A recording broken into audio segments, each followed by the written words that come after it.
Hey, Grease Monkey. You came in there and went, phew. Slow keyed. Hey, Grease Monkey. When you slow keyed, I didn't hear Red Devil in Tennessee. And Trike in Georgia was out there slobbering and Mickey Flicky jumping up and down with his mouth wide open that time around there, Grease Monkey. Now you got smoking conditions coming in California. Breaker.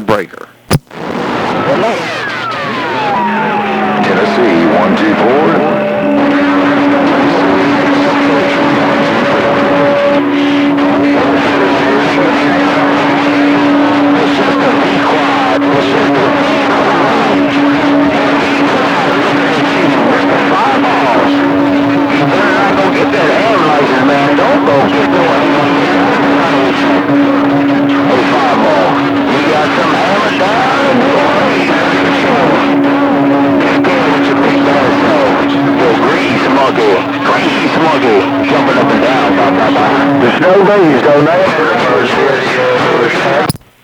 Yeah, I'm not going to do it. I'm just kind of, I'm just kind of appeasing the guy.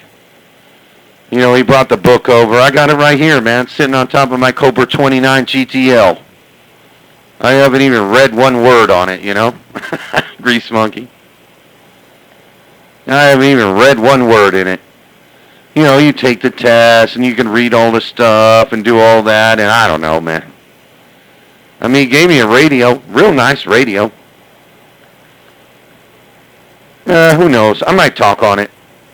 But hey, look, if I go talking on the radio, on ham operators, then that's going to take the time off the airwaves of the CV radio of me being the boss, Grease Monkey. We don't need that. I got to keep that cod-picking mall down. I got to hijack every channel. I got to volt the volts. I got to press the electricity. Or press the... I can't press the electricity. I got to press the pedals. And I got to turn on the electricity, Grease Monkey. I can't take no cod-picking test. Think I need a cod-picking ham license? Oh, KC6444. I'll just be the boss, breaker. Hey, 5-ball. You gonna have every ham operator knocking at your door. You gotta give them all your address, your email address, your phone number. They gonna be blowing you up, saying, please, go back to CB radio. We don't want you in this ham radio. Please, get back on your CB radio. We can't take it no more. That's what they gonna come. They gonna come knock at your door. They gonna come knock at your door. They gonna be looking for you. You better stay where you at. Hey, 5-ball. You wouldn't be the same if you was on ham radio. I bet that every band down here where I live is awesome. When they have the field day out here, Grease Monkey, they have all the groups come down here and set up their CQ field day thing right down there at the Salton Sea on the lake. Right down here around Bombay Beach. There are like 5 groups. And, they bleed over on each other, whatever. They get all their ham radios out. They do all their side bands. CQ Field Day, contact. They all come down here. June 1st. Or whatever weekend it is. This place is the best propagation takeoff of the United States of America. That's why I'm such a badass, man. Man, I'm out here doing 1,700 watts. When I get down there on 6, I'm still the boss. When I hijack channel 11, I'm still the boss. I haven't hijacked 28 in a while, but, hey, Grease Monkey, you're right. Man, if I set up some 80-meter antenna up there, man, them guys are going to be, man, they'll be talking about KE6444, whoever it may be. They're going to be pissed off like all these radio operators out here out west. They can't talk on the radio when Fireball's on the key. Because I'm the boss. I'm gone. You're not going to have no fun. Hey, Fireball, you ain't gonna have no fun if you can't go key on nobody, if you can't start no drama, if you can't sing karaoke, if you can't say a prayer, if you can't, you never gonna have no, you gonna get so bored so fast. Yeah, you definitely, no. Hey, Fireball, that won't be for you. Then the FCC's gonna have all your information. I wouldn't do it, Fireball. Stick to your jet skis. Go play on some jet skis. Go rebuild some jet ski motors and go have some fun on them jet skis. Hey, Fireball, I guess I got some Mother Nature, because that's the only way I'm getting your radio like this. Hey, Fireball. Yo, crazy monkey say nobody likes a monkey on their back. Bye. They all on your copy and back right now. They all trying to climb it right now, but they can't do nothing. They over saying, Fireball, you went, pew! Don't do it, Fireball. No, I'm not going to do it. Don't worry about that. I'll keep working on my jet skis. Shoot, now I'm about to drive a boat, man. Kind of big a midnight cowboy up there around Montana. He's going to give me his kind of big a jet boat. The 1977 Tahiti jet boat with a generator. He's going to give it to me, man. I just got to go up there to break, hook it up, and take it home. Take the title and register it down here in California and put that copper on the Hall of Fame in the world of Colorado River. I'm going to do it. Now, I never drove a boat. But this boat's a little shorter. It's like 16 foot, so it's almost like a longer jet ski. A 3-person jet ski is like 8 foot long. It's just a little bit longer with a 500 cubic inch engine in it. But he called me the other day, man. He says, Fireball, you work on a lot of jet skis and stuff, huh? I said, yeah. He says, man, I got this jet boat I know I'm never going to use in Montana, because they ain't got no lakes out here. They just got farms and flat mountains. I said, I'll use it. I'll drive that cod picker. I'll make sure it drives on the Colorado River. Hey, Grease Monkey, I'm gone. Yeah, I think you posted something there by asking about the Northwest Corn Creek or something, and you was talking about the boat. Somebody was giving you a boat. I didn't know what it was. Well, I always wanted me a jet boat like that. I was going to put my little LS motor in it and just go terrorize everything. Go terrorize. We got a fishing camp on the water down in, if you look it up, down in Port Sulphur. I might put me a station out there, right in the middle of all the salt water on Grand Bayou. But I wanted to get me a jet boat. I thought it'd be cool. I don't need it, but I thought it'd be cool. I don't know if you've seen that video, that dude that had one, and they had a NOS. The dude was holding the nitrous tank, and while he was wide open, your boy opened the valve, and I don't know if you've seen that video, but that little thing was scooting. But sounds to me, you said a 500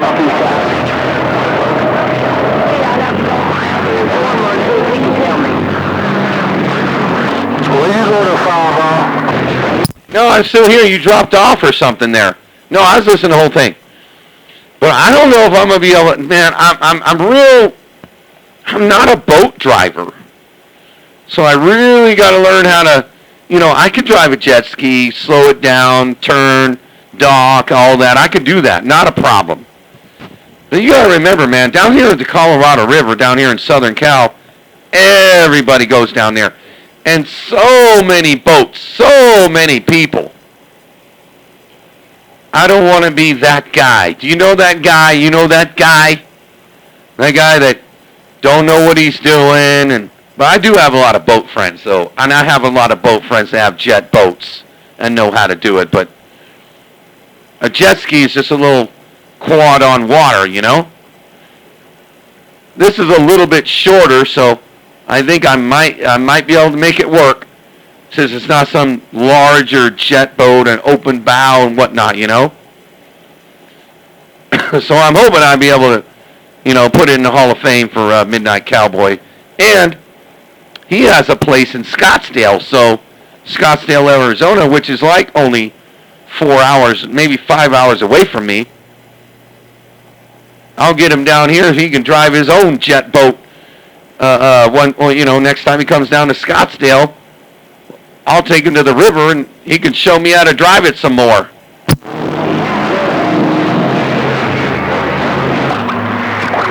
Hey, Fireball, I want to know if you ever drove a jet ski with a motorcycle motor on it. Have you ever rode a jet ski with a motorcycle motor on it, Fireball? Yeah. Yes, I have. The Yamaha VX Pro 2004 has the R1 street bike motor inside it. And has the R1 1100 street bike motor inside it. Yeah, I've drove one. They're pretty cool. They're heavy though.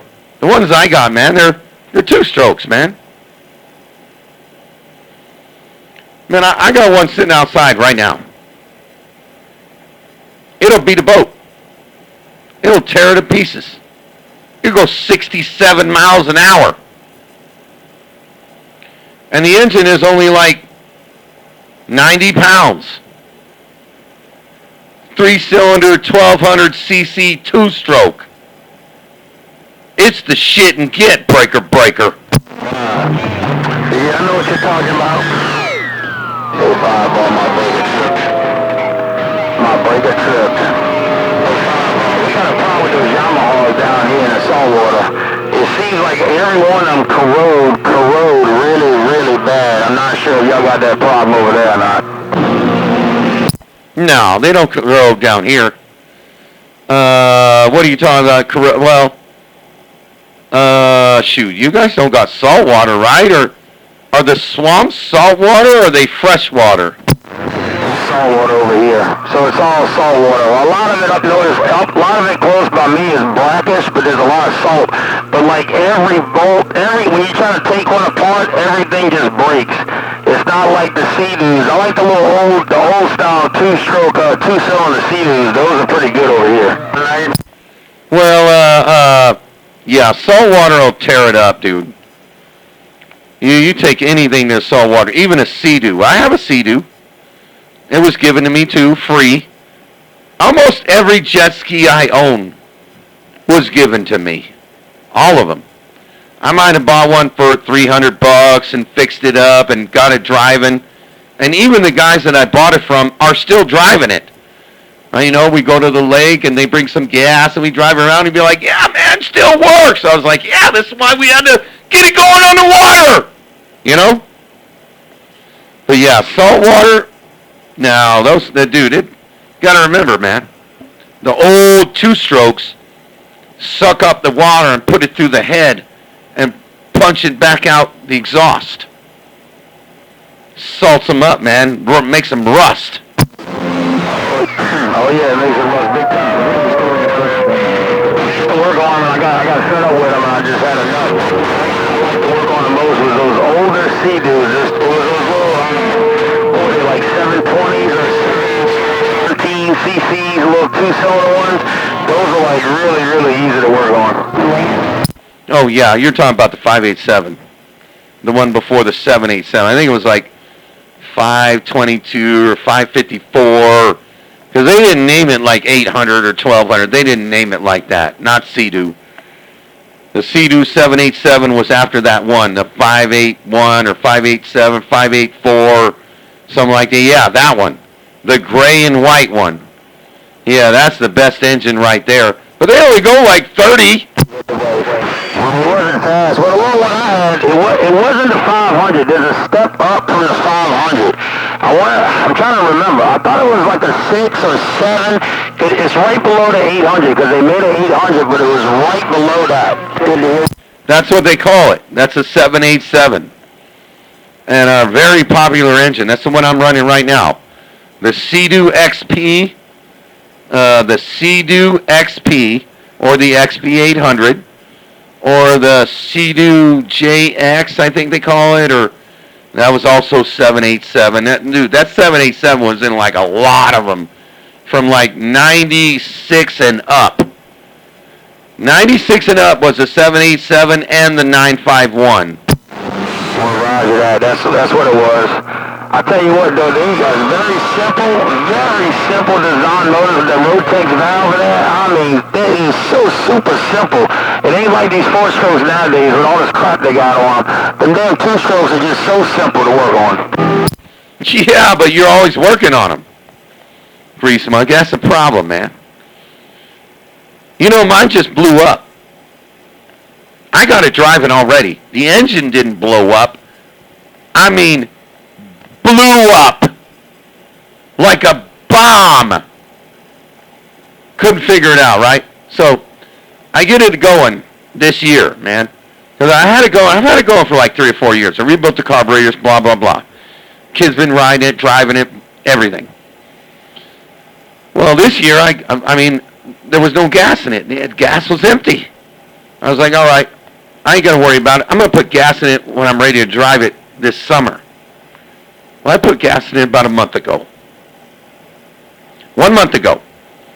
Filled it with gas. Took it to the river. Took it to the lake. Drove it around. All right. Pretty good. Works good. It's working. It's got good gas in it. Starts right up. All right. Good. I go out there the next day. I start it up. It's like, I heard it stop for a minute, and then, boom! Freaking blew up, dude. Seats blew up 10 foot high. Scratched my arm a little bit, burned up my arm a little bit, but I wasn't on it. I was just starting it. I was like, man, maybe gas leaked in the bottom of the hull. All right, crank up the trailer, blah, blah, blah, get all the gas out and water, right? Because that's what's wrong. Fumes in there, right? It was just fumes. All right, I had to go get a parts jet ski to fix it because all the electric parts burned up because I had to get a fire extinguisher, everything. I mean, I'm not kidding. Anyway, got it done. Drove it. Started it. I took it back to the lake. Drove. All right, another day later. No, maybe I didn't drive it. Maybe I didn't drive it on the water. I think I was ready to go drive it on the water. Tested it the next day. Boom! Again, it happened again. This time I watched it, though. And I heard it. And I was like, man, this is going on. Something going on with the engine. Dude, 2-stroke gas was in the 2-stroke engine. Needle seat valve leaked in there. Blew up. Every time the crank turned, it ignited. Oh, anyway, all that. Took all that shit back out. Flipped it over. Got all the gas out. Blah, blah, blah. I got it running again. It drives. Yeah, it's That's why they got that vent thing on there, that vent system on there. But a lot of times I like to think that right back and try to crank it, and just to make sure so it's not a big bomb underneath your ass. But you lucky, you didn't get really hurt when all that happened to you. But my son's we got an old flatboat, 15-foot aluminum boat, bass boat, and that's what he wants to do. He wants to jury rig a jet ski motor inside of it. I think he's crazy, but that's what he wants to do, so I guess that's what we're going to do. Well, the only thing about that is yes, they do have a vent system, Grease Monkey. They do. But the problem about that is it didn't matter what was in the hull. The gas was in the 2-stroke engine of the case, and it was sealed. So when that thing, a 2-stroke, how it fires in the crank. It don't fire like a 4-stroke. A 4-stroke fires on the top end, but a 2-stroke fires in your crank. because it's mixed gas. Man, that thing, like when I had the hull cleaned out, I had it all figured out. I was like, dude, this is in the engine. It ain't in the hull. Yeah, I got it all figured out, though, and I found out that it was a needle seat, tiny little seal, man. A little seal in the carburetors. And I'm working with Ricochet, because I'm going to put a shutoff valve. Now, all these jet skis have on-off shutoff valves, but you're not really off. You're not off. Not on a jet ski, because it's all pressurized.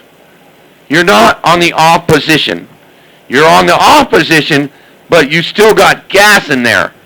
It might not be leaking in there, because I got rid of all that on and off bullshit.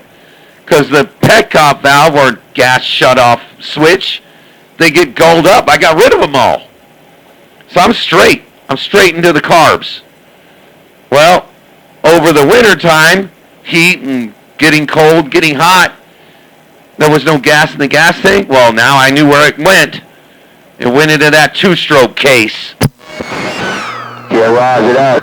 And it definitely will, if any sun or it got a little hot from the sun, it'll pressurize that tank and it'll just force itself through that engine. So it might be a good idea if you just take the spark plugs off and pull the kill switch and spin it over and spin it over and spin it over to get the car before you put that ignition to it. Clearing it, yes. Well, see, that's how I figured it out. You see, when it blew up the second time, I pulled all the plugs off. And when I pulled those plugs, I cleared it, and then gas coming out of it. And I was like, all right, carburetors are leaking. And I already redone the carburetors. And then, oh my God, there's a long story about that. I know all the tools. I got all the shit. I just rebuilt them thinking it was going to work. But the gas was still in the case, and I didn't know it at the time after the rebuild. Because I took it to the lake. It was driving fine. All right. It didn't blow up. I'm glad it didn't blow up while I was on the lake. Or just got out on the water and started it. I could have blew up right there on the water, because that same issue was in there. Gas was still on the bottom of that crank. Yeah. Well, now here's what I'm going to do. I'm not going to put a shutoff valve at the carbs. I'm just going to pull the damn line. Pull the line, start it up, run it out. Nothing going to get in there. Cap the freaking fuel filter. Well, you definitely do that. If it's too tight to get to the line by the carburetor, you can put your braking point, wherever it's convenient, right underneath the seat or something. Run up and have like a little brake point where you can just. Or what about one of those quick connects? Like on the outboard motors, you can put your like a quick connect where you can just unplug it real quick and then let it sit there and run and go out of gas. Oh, you just cut the zip tie. The fuel filter is right above the pipe, or the fuel filter is pretty much on all these jet skis are literally like 5 or 8 inches from the carb. So you just get your hands in there, cut the zip tie that kept the fuel line tight, pull it, cap the fuel filter, and then just start it up. Let all that fuel run out, and that's what Midnight Cowboy was showing me. He said he fogged his with like this special fog thing from Seafoam. That's how you got to do a jet boat, because he was telling me about it. And I was like, maybe I should do that on the jet ski when I'm not using it. So I'm going to try that next. Well, it's like a winterizing thing. When you do it, it just pretty much coats. It's like a fog, and it just coats everything, so it just doesn't corrode. It just puts like a little layer of protection on everything is all it is. Yeah, well, my jet skis would already do that. They're oil and gas together. I don't have oil injection where I have straight gas in my carbs. I mix mine, so mine are already kind of have all that oil and gas already in it. Well, roger that. What you mix yours? You mix it to 50 to 1? No, I mix 40 to 1, sometimes 32 to 1, like 20 ounces to 5 gallons. Well, roger that. Yeah, it's up to maybe you said no. The seasons, the way they work, whenever you sit there idling, the pump only allows it enough to do like 100 to 1 ratio, and then when you go in full throttle, it does 50 to 1 ratio when you're full throttle. So if you mix it too rich, when you're just in there idling, it'll foul the plugs. Right, yes, correct. But all you do with that, you get rid of the pump, and you just mix your own gas 40 to 1. It's like 16 ounces to 5 gallons, and you're good to go. I don't do none of that plug bullshit or that oil injection. I don't do none of that. I just run my stuff. I mix my gas. I know what I got mixed. So, dude, I've seen so many of these jet skis bust a fuel line or a oil line. That tiny little oil line falls off, you're done, man. You're blowing a cylinder and you're blowing an engine.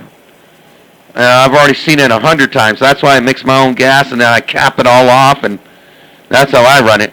But yeah, for the fogging thing, this all straight gas in a motor, a 454 or whatever, and that's what Midnight Cowboy was talking about. Was he does that seafoam and he fogs the carburetors, and he does that, and he runs 110. So I'm thinking this jet boat that he gives me is gonna cost me a lot to drive it. It's definitely gonna cost you a lot to drive it, that's for sure.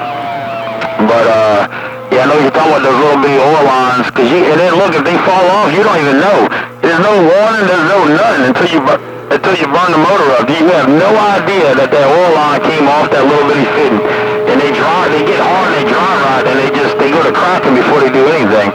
But I want to say Amsoil makes some of that fogging oil too, I believe. Yeah, I don't know. I've never, when Midnight Cowboy said something about fogging his, because that's what he runs 110 and 87 on his jet boat, and it starts right up. And that's kind of what I do. I run 91 and a little bit of race gas in mine and drive them. You could drive 91 fuel through those carbs all day, but when you're going to torque them, that's when you have like a gallon of race fuel mixed together with your oil. You pour it down the freaking fuel line, start it up. Now you ran all that good race fuel in there. Well, that's what I'm going to start doing. Yeah, that makes sense. That definitely makes sense right there. I wish they had I wish they made a can, an aerosol can, because I thought about this before, that it was just a hose, say quarter-inch hose or whatever hose you want to put on it, to where you can run whatever it is, your boat, your jet ski, off this can, and then, like you said, you're doing the same thing, you're just dumping the fuel in the fuel line, but I would think they would make something like that where you can hook it directly to the fuel line and run it off the stuff in the can, and then you turn it off. Yeah, no, they don't really. You know how I do it? I do it with just a funnel. I take a little funnel that fits right in the fuel line, and you got your gravity of your gas, right? That's how I prime them. Like when I'm redoing carburetors, brand new carbs and all that, and I just redid them and I got them back on the jet ski, I'll prime them. I'll fill those carbs up with fuel with a little funnel right in there. Well, that's how I'll pour a little race gas right there. I'll start it up until it runs out of there and it runs out, and then that's it. Cap it. Then use it again. Now, I haven't done that yet, but it's coming in the next 3 weeks. That's how I'm going to store them. And that's how Midnight Cowboy stored his. So, but what he did was he fogged his, so he calls it, and it's a special spray can for fogging. Yeah, Roger that. Tell you what would be a good idea. You get you about a gallon tank or 2 gallon tank mounted in the hole. How about it round DX land? How about it round DX land? 444 in the fam, I'm standing by. Then you can switch your valve and start running some race fuel, and then you're gonna knock their ass off.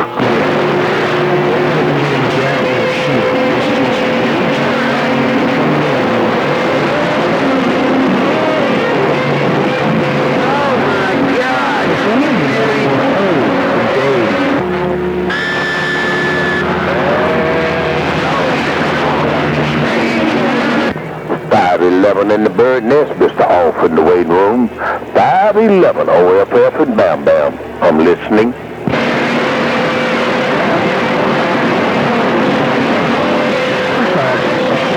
Boy, there's a lot of traffic out there when Fireboy on the mall. Lordy, there's a lot of traffic out there when Fireboy ain't got that hammer down, monkey gone. Man, 454. Yes, sir, Fred. You just have to your busy schedule, your 511 in the Big Bird Nest. To say good evening to Mr. Off-Round, beautiful Mobile, Alabama. 511 in the nest. Good evening, sir.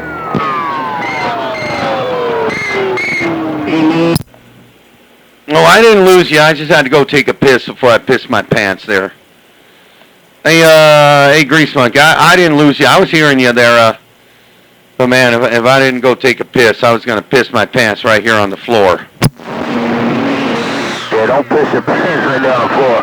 Tell you what, when you out that mall, I didn't realize how much people out there. Oh, boy, you got that mall down. I know, man. I got that mall down any channel I go to, man. Man, one time I was down on 6. I was down on 6 there about 2 weeks ago. Man, I talked to Black Smoke for an hour and 14 minutes, man. Straight. Just me and him. Just like me and you were talking. About bikes, jet skis, you name it. We was talking about everything. No background singers or nothing. See, this is how you set up a radio station. Set up a radio station broadcast, man. Gotta get rid of these kind of big Rudy Poots on the West Coast. These 10 Roger right on mud ducks, man. Gotta have your radio talk on it, Grease Monkey. And that's how I built one. And it's only doing 1,700 watts. But if you know what you're doing, it don't matter how many watts you got. All that matters is position and condition. And I got all of that because I'm the boss.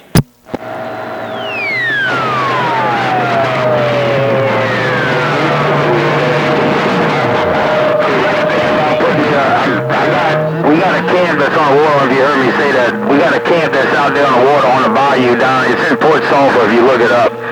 But, dude, it's on the water. It's on Grand Bayou. Marsh, salt water all around. I got energy out there. I thought about bringing me a station and set it up out there, and I think I'll be ruling pretty good out there. You know what? Let me tell you something, man. The best station in your area ain't none of the big guys on, well, he runs on 6-2. Well, two stations, well, 3 stations, but one of them, got a big 6'9" T-Bone, man. You ain't gonna touch that guy. He lives in like we're 389, and what is his handle? 389, I think it is.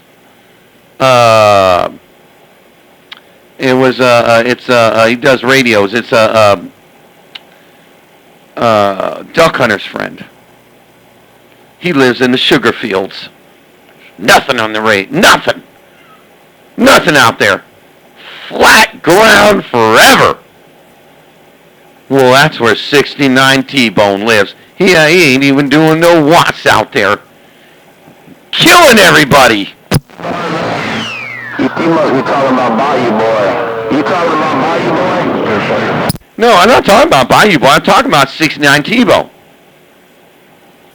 I ain't talking about, I know where Bayou Boy lives. 69 T-Bone, no, it's not Bayou Boy. God, I can't remember his handle. Shoot, I got a bunch of video gates of him. I think it's 369. It might be 369. I don't know, but he lives in the sugar fields like 69 T-Bone does. Nothing. No trees, no forests, nothing for miles, and water. And 69 T-Bone got that. He lives like on the south side of the swamp or something. And man, when that guy gets conditions, nobody can touch that guy. One time I talked to him, he was whooping Swamp Dogg. He made Swamp Dogg look stupid.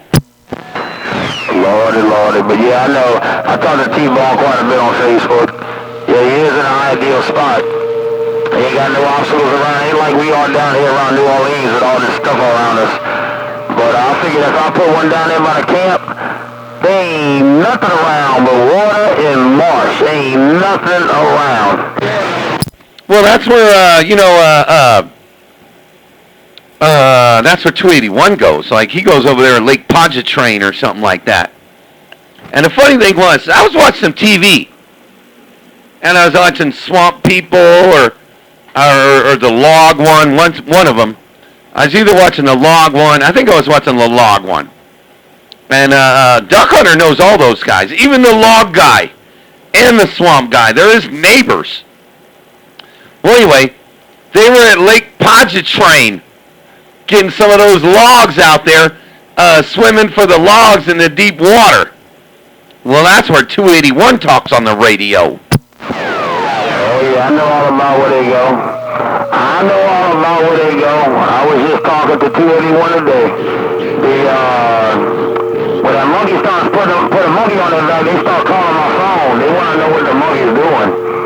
But you talking about is it called these called slop loaders? And don't one of them dudes have one of them badass jet boats? Hey, what you talking about? No, the Log guy's got the jet boat. Oh yeah, you're right. The Log guy has the jet boat. He's got that big jet boat to pull the logs down. Yeah, that guy.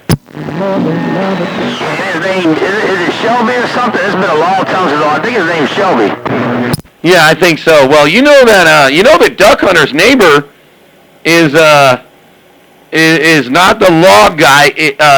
That Log guy don't live too far from me. He lives like 10 miles away. But you know that the neighboring land of Duck Hunter is the Swamp guy. Shoot him! Shoot him! That's his neighbor.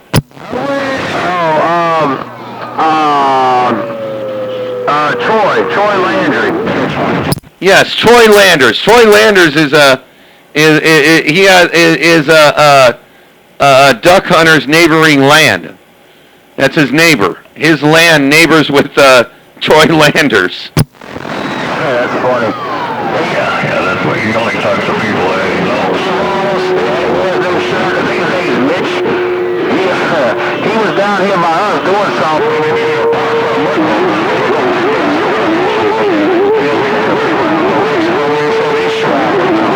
He's the guy from Swamp People. He said he showed up. He said he was dressed just like he is on the show. Just like he is on the show, coming to get whatever he was getting. I forgot what it was, a starter or something. Yeah, he sees them. Duck Hunter sees them because he does all the, because they really do it for real. They don't do it just for the show, because the show's gone. But they still make a living doing the alligators, and Duck Hunter does all that, I don't know what they call it, crawfish, crawdad fishing. He does all the crawdad fishing. And he still sees them all. He goes out and traps all the crawfish and whatnot. He runs those, they're not billet traps, I forgot what kind of traps they call them. But that's what he does. He actually, service center for is actually pro jobs. So, but that's what he does.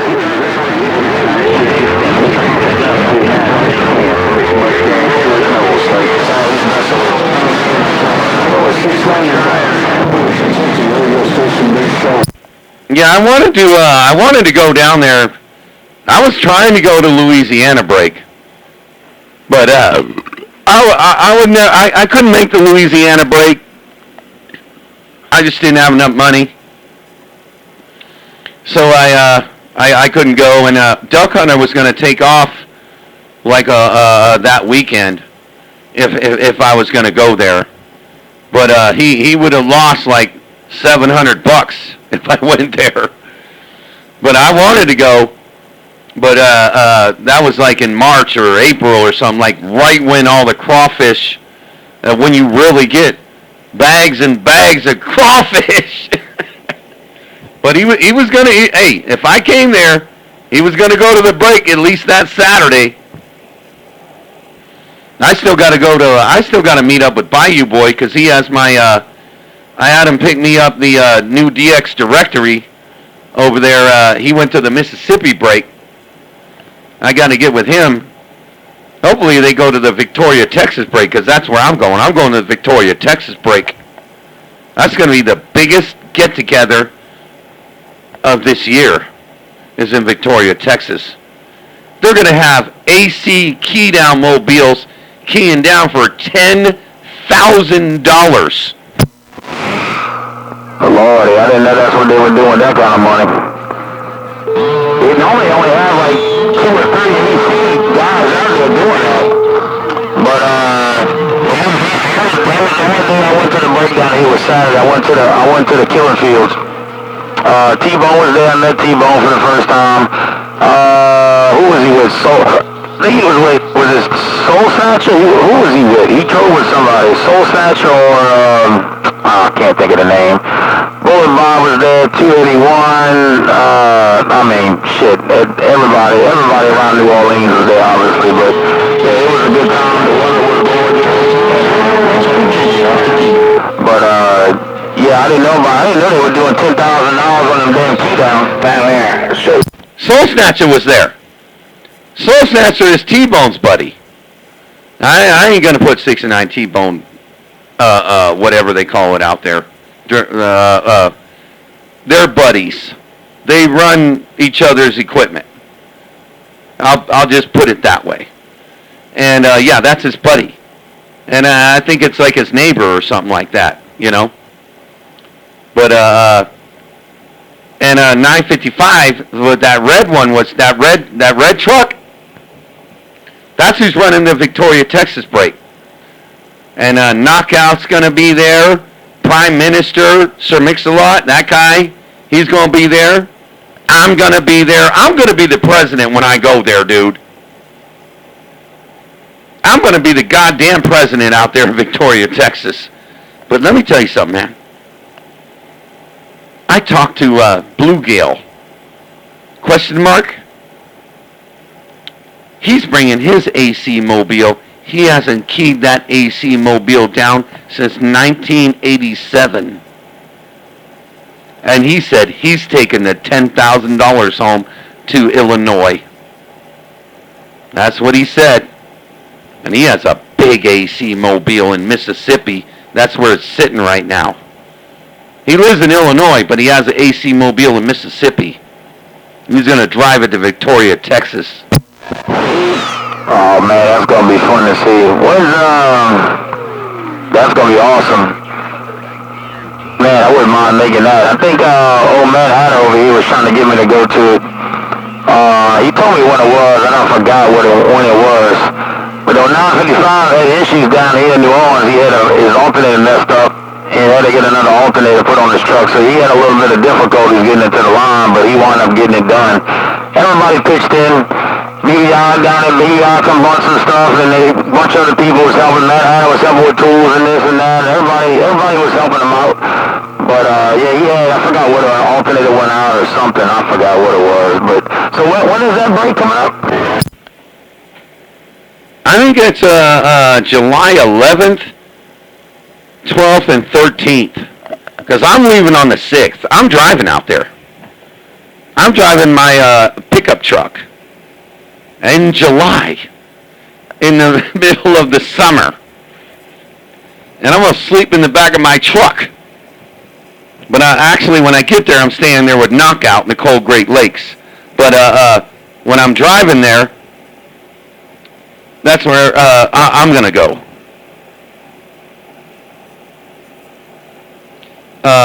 But I think it's on the 11th, 12th, and 13th. Of July, because I'm leaving on the 6th, and it's Thursday, Friday, and Saturday.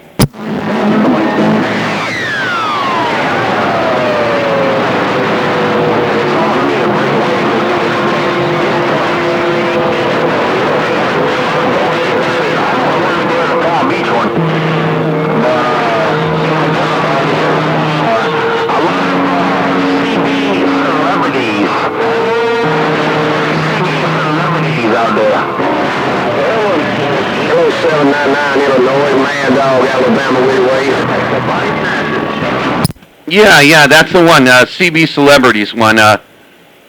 Oh, there's a pamphlet for it, man. Man, ask your friend. I'm gonna be there, man. I'm gonna be driving out there. Man, you should meet up with me, man.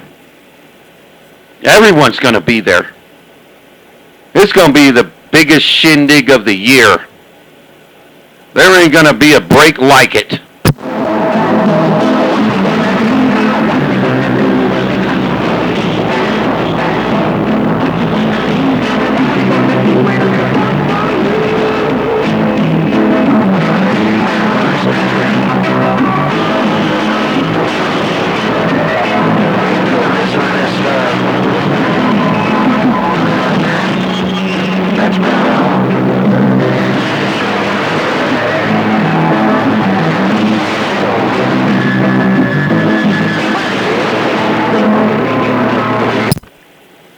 Hey, all right there, shoot, I lost you there, shoot, I forgot your handle already, shoot, we've been talking 45 minutes, I forgot who you was. Hey, Grease Monkey, man, we'll have to catch you come later, man, somebody out there playing music, it's probably that Muddy Mouth, Pinto Bean, because last time I was out here on 28, that's why I left, he's out there playing music and whatnot. And it looks like I got that again, and I might have conditions out there around Mississippi, and people start playing music because they don't want to hear Fireball out here plugging ears all day because I'm still the boss, and they can't talk to their muddy mouth, mud duck, and mouse buddies. So, Grease Monkey, man, you take care, take him easy, man. I'm out the middle of the road. He's conditioned to be a moving man, so I'm going to let the peanut gallery go. But we'll catch you come later there, Grease Monkey, out there around the swamps. Fireball, the boss is gone.